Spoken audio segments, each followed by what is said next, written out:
Assalamualaikum warahmatullahi wabarakatuh.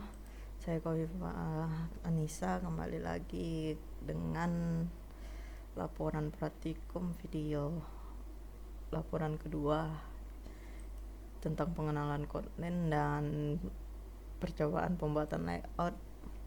Jadi yang pertama itu ada tipe data. Di Android Studio ini tipe datanya ada string, integer, double, float, long, integer long, itu integer short, dan byte. Lalu ada juga boolean dan penggunaan huruf. Jadi seperti biasa nih, kalau integer itu ditulis angka saja. Kemudian untuk double itu menggunakan titik bukan koma. Untuk float juga itu menggunakan titik dengan penambahan F di belakangnya. Lalu long ini merupakan integer yang dimana ketika kita memberikan long, maka data yang akan dibaca itu bisa sangat panjang. Kemudian jika kita memakaikan short, maka data yang dibaca itu akan pendek. Lalu ada byte. Nah, setelah itu penggunaan huruf di sini, jika kita ingin mengetikkan sesuatu seperti sebuah kalimat atau sebuah kata yang lebih dari 2 suku kata, itu kita bisa menggunakan petik 2 di atas. Sedangkan jika kita hanya membuat sebuah hanya ada satu huruf, maka kita menggunakan petik 1 di atas. Untuk mengeprintnya itu tinggal memanggil dengan println, masukkan string kalimatnya, lalu $, kurung awal, masukkan variabelnya, nama variabel, lalu ditambah angka. Kemudian ada array. Array ini sama seperti biasanya, tetapi di sini ada array of. Biasanya kan coba array langsung kurung yang peta begitu, tapi di sini kita menggunakan array of. Setelah mengetikkan ke array of, barulah kita memasukkan indeks arraynya. Nah, untuk mengeprintnya itu sama seperti tadi, dan sama kebanyakan bagaimana kita ngeprint array itu dengan $, kurung awal, masukkan variabel array lalu masukkan indeks berapa yang ingin kita print. Setelah itu, jika ingin mengeprint seluruh isi sebuah array, maka kita bisa menggunakan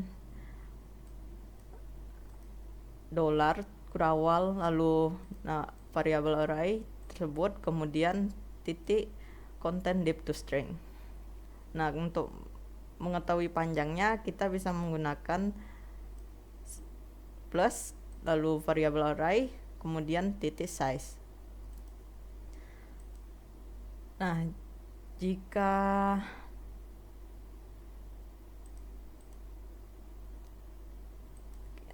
ini sama saja, pemanggilan line 9 ini pemanggilan indeks array yang sama saja seperti ini, hanya saja caranya berbeda, yaitu dia langsung menggunakan get baru memanggil indeksnya, sedangkan di sini tidak memakai get dan langsung memanggil indeks array. Setelah itu ada collection. Di collection ini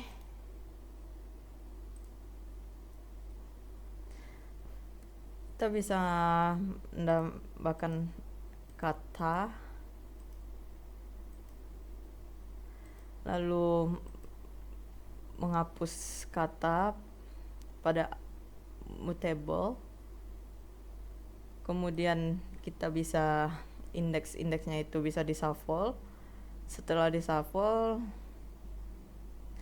kita bisa membaca indeksnya dengan masukkan variabel mutable, kemudian baru titik first. Setelah itu ya semua ini sebenarnya array, seperti array ya ini.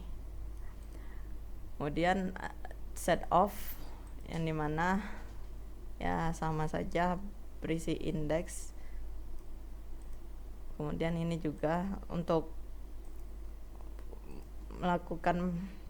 menampilkan isi indeksnya itu ada dengan cara plus masukkan variabel array, kemudian ada juga plus masukkan variabel array titik values. Kemudian ada range.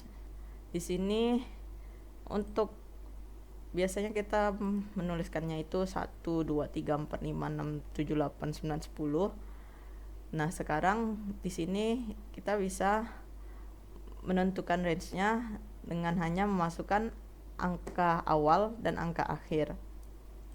Seperti di sini, yaitu angka awalnya adalah 1 dan angka akhirnya adalah 10.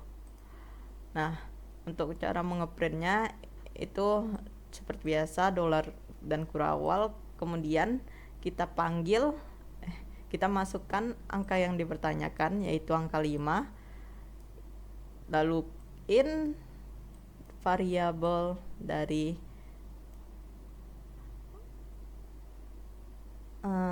range tersebut, value. Kemudian ada juga range ini bisa digunakan untuk huruf seperti ini, dimulai dari A hingga Z, dan cara ngeprintnya juga sama seperti di atas. Juga bisa menggunakan for pengulangan, dimana nanti yang di print itu spasi plus angka. Ini juga bisa seperti ini, dari di set angka 1 titik range to 5 dalam kurung 5. Nah, dia ini sama saja membuat range seperti ini ya, tapi caranya berbeda. Nah, kalau di sini kita membuat range juga, tetapi itu menurun. Kalau ini dari menaik dari 1 ke 5, sedangkan ini menurun dari 7 ke 2. Hasilnya seperti di bawah ini. Kemudian ada condition.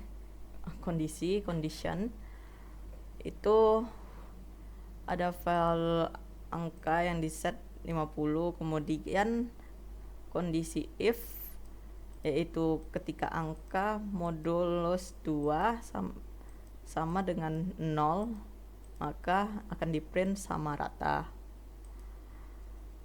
Lalu kita masukkan value lagi, ada nilai, 2 nilai di sini. Kemudian kondisi if, jika nilai 1 lebih kecil daripada nilai 2, print. Jika kondisi lain, jika masuknya ke kondisi yang lain, maka masuk ke else dan print. Coba cek lagi. Lalu ada value pertanyaan string, yaitu marah. Kondisi if pernyataan sama dengan senang, maka print saya juga ikut senang. Jika tidak, maka masuk ke elif pernyataan jika pernyataannya sama dengan sedih, maka masuk ke elif dan ngeprint dan akan menampilkan jangan sedih lagi ya. Lalu jika tidak termasuk pada 2 kondisi di atas, maka akan masuk ke else, saya minta maaf. Lalu jika tidak masuk ke semuanya, maka akan masuk ke ini contoh saja. Lalu di sini ada untuk nilai, yang dimana ada if di dalam if, kondisi di dalam kondisi. Jadi jika nilainya lebih kecil daripada 0, maka akan ngeprint nilai bilangan negatif. Lalu jika lebih besar dari 0, maka akan masuk ke else, lalu masuk lagi ke kondisi. Jika nilai tersebut mau dibagi 2 atau modulus 2 sama dengan 0, maka akan menampilkan bilangan genap. Jika tidak, akan menampilkan bilangan ganjil. Lalu ada kondisi when, ya sama saja sepertinya, hanya saja when ini bisa memasukkan banyak kondisi ya if juga bisa sih. Nah di sini ya when ini jika if itu menggunakan seperti ini, variabel sama dengan 0 atau variabel sama dengan petik 2 lalu masukin kondisi. Sedangkan untuk when itu ngeset value atau variable terlebih dahulu, baru when dalam kurung variabel atau value, lalu kurawal masukkan kondisinya. Jika yang huruf yang dimasukkan itu tidak memenuhi kondisi yang ada di sini, maka akan masuk ke else dan akan menampilkan ini huruf konsonan. Sama saja seperti angka. Di sini angka bisa diset langsung seperti ini, 2, 4, 6, 8, 10, lalu print angka genap. Sedangkan lalu jika bukan termasuk ini, maka akan masuk ke else dan print angka ganjil. Lalu ada angka nilai lagi. Di sini angka, di sini nilai. Nah, nilainya 88. Variabel value nilai 88 ini akan masuk ke dalam 4 kondisi, yaitu 88 tentu saja berada di rentang 10 sampai 9. Nah, di dalam when yang satu ini kita terdapat penggunaan range. Hal itu bisa digunakan, terlihat dari ini hasilnya seperti ini. 88 berada di antara angka 10 sampai 9. Kemudian nilai quiz ini juga menggunakan range. Lalu di sini ada perhitungan. Jika range-nya itu 1 sampai 50, lalu dihitung nilai lulus sama dengan 51 dikurang nilai quiz, maka dia nanti akan ikut revisi. Jika nilainya di atas 51, 50, itu akan masuk ke range 51 sampai 100 dan dia lulus ujian. Karena di sini 40, maka dia akan masuk ke kondisi yang ini. Lalu ada looping. Di sini kita ada looping for dengan set nilai in range 15 sampai ke 25, lalu print $value for value atau value variable. Setelah itu di set array, adanya array, lalu setelah set array dibuatlah looping untuk kampus in kampusku, sama print ln yang di print adalah kampus. Looping kedua yaitu and in kampusku index, yang dimana ini nanti akan menampilkan indeks dari array ini. Lalu ada coba array, membuat array di sini, kemudian masuk ke for. Di for ini dia akan mengeprint indeksnya, kemudian ada kondisi if. Jika nilai dari indeks dari array tersebut adalah modulus 2 sama dengan 0, maka akan mengeprint bilangan genap. Jika tidak, akan masuk ke else dan mengeprint bilangan ganjil. Lalu ada while loop, do while. Nah, di sini kita mengeset variabel yaitu angka 10, lalu ada while angka besar sama dengan 5. Jika angka tersebut, maka akan ke print iterasi sama dengan angka, lalu nanti angka di discrete-kan. Lalu ada var nilai sama dengan 0, do jika nilai sama dengan nilai ditambah 10, maka print nilai ini berada dalam do. While nilai kecil sama dengan 50, ya maka nilai akan ngeprint seperti ini.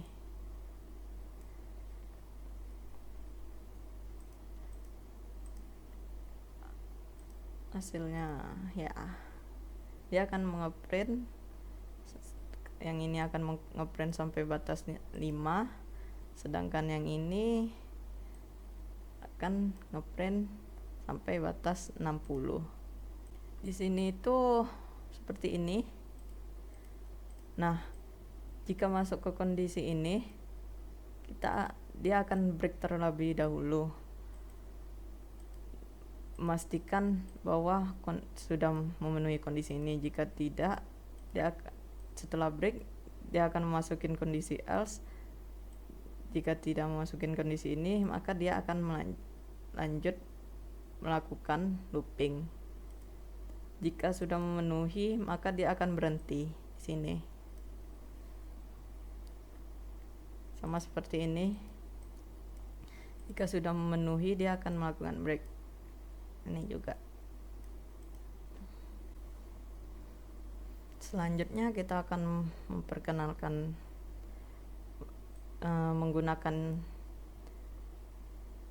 aplikasi Android-nya. Tadi kan hanya melakukan fungsi data dan lain-lainnya. Sekarang kita pertama, ini karena saya sudah buat di lab, jadi hasilnya sudah jadi. Kita itu di sini membuat suatu kalkulator. Nah, kalkulator ini dapat menghitung ya, yang untuk yang di atas itu input 1, yang ini set untuk menghitung ke dirinya sendiri, lebih tepatnya mengalihkan ke dirinya sendiri. Sedangkan yang kedua ini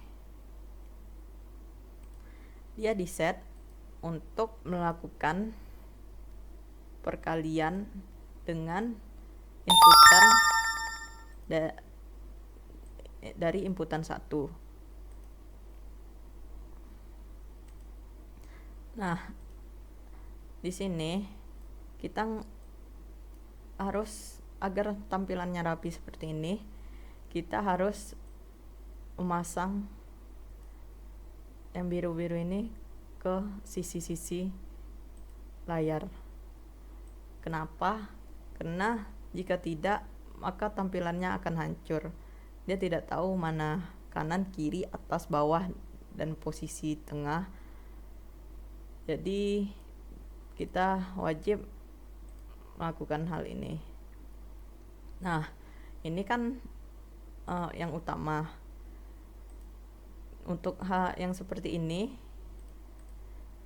dia bisa mengeset ke kiri, dan untuk atasnya bisa di set ke yang ini tadi.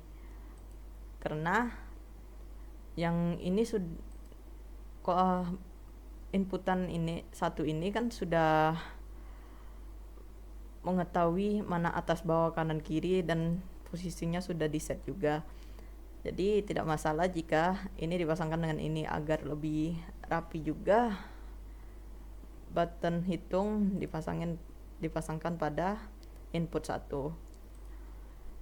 Lalu untuk tampilan hasilnya juga dipasangkan ke input 1 dan button hitung. Lalu dipasangkan ke kanan dan bawah. Jika tidak dipasangkan ke kanan atau bawah dan ke kiri atau ke bawah, itu akan tetap hancur juga karena dia cuma mengenal atasnya, yaitu si input 1 ini. Nah, hal yang sama juga dilakukan pada kalkulator 2, tapi perbedaannya adalah input 2 ini menyambung ke input 1. Itu agar rapi. Kenapa? Karena kalau kita mengeset dia di sini, kita perlu mengatur posisinya ulang lagi di sini. Namun jika kita mengeset ke sini, ke input 1, dari input 2 ke input 1, maka itu akan terlihat lebih rapi kan, lebih terstruktur. Jadi nanti saat ditampilkan, saat muncul, dia berada di posisi yang sama dengan input 1. Nah, karena tadi sudah mempelajari tentang Kotlin seperti array, looping, tipe data, range. Di sini ada penerapannya, yaitu penerapan if else.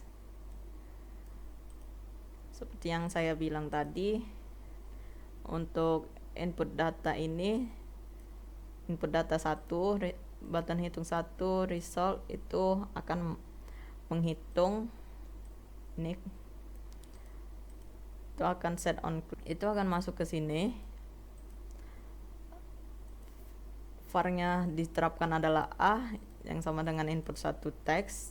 Teksnya itu maksudnya berarti teks dimunculkan 6.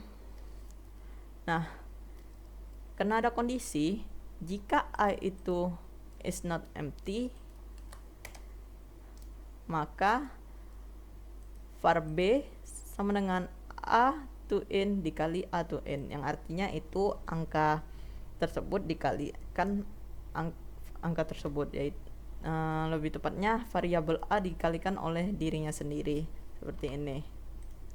Nah, 6 kali 6 adalah 36. Namun jika A itu kosong, maka yang ditampilkan di 36 ini adalah isi dulu kan. Kita cobakan. Nah, karena ya dia kosong, jadi yang di print adalah else. Sama seperti button hitung 2 ini. Namun di button hitung 2 kita itu mengalihkan inputan 1 dengan inputan 2. Namun perbedaannya di if else-nya adalah jika ada dua kondisi ini, jika A is not empty dan B is not empty, maka akan menampilkan hasil A dikali B, yaitu input 1 dikali input 2, seperti ini. 8. Namun jika B-nya kosong, karena ini ada dua kondisi, kita cobakan B terlebih dahulu. Jika B-nya kosong, dia akan menampilkan else. Nah, untuk yang ini itu ketika A-nya input 1 kosong, dia akan, kita cobakan dulu hitung. Nah, jika input 1 kosong, maka dia akan masuk ke else juga, karena di if ini ada dua kondisi.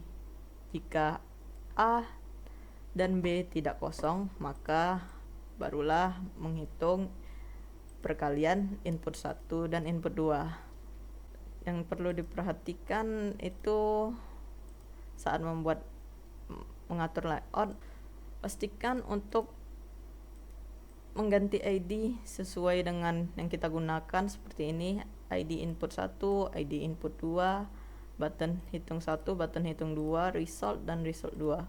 Karena jika tidak, karena ini kembar kan, jika tidak nanti itu akan error. kena bertabrakan ya. Ya begitu saja sih. Nah di sini ada constraint-nya. Iya benar. Yang biru-biru ini adalah constraint. Jadi ketika ini kita pasangkan constraint-nya dengan atas, itu parent-nya itu akan tertulis parent saja. Sedangkan input text 2, constraint top-nya tertulis ID input 1. Seperti yang saya jelaskan sebelumnya. Sama dengan ini dan ini. Saya rasa cukup. Kurang lebihnya saya mohon maaf. Wabillahi taufiq wal hidayah. Wassalamualaikum warahmatullahi wabarakatuh.